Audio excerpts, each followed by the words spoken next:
হরে কৃষ্ণ। চন্দন যাত্রা চলছে, অক্ষয় তৃতীয়া থেকে চন্দন যাত্রা শুরু হয়েছে।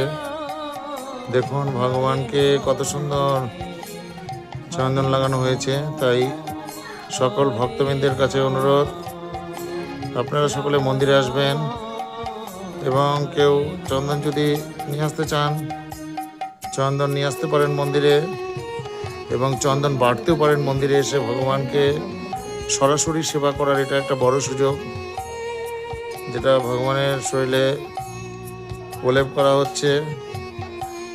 তাই সকল ভক্তদের কাছে অনুরোধ, আপনারা যে কেউ মন্দিরে এসে চন্দন বাড়তে পারেন। দেখুন সকলকে চন্দন লাগানো হয়েছে, সম্পূর্ণ চেহারা পাল্টে গেছে ভগবানের। ভগবানের খুব আনন্দে আছেন। এই প্রখর গরমে ভগবানের শরীর জ্বালাতন করে, সেই জন্য চন্দন লাগানো হয় ভগবানকে। অক্ষয় তৃতীয়া থেকে শুরু হয়েছে, 25 দিনের চন্দন যাত্রা মহোৎসব চলবে। হরে কৃষ্ণ, হরি বল।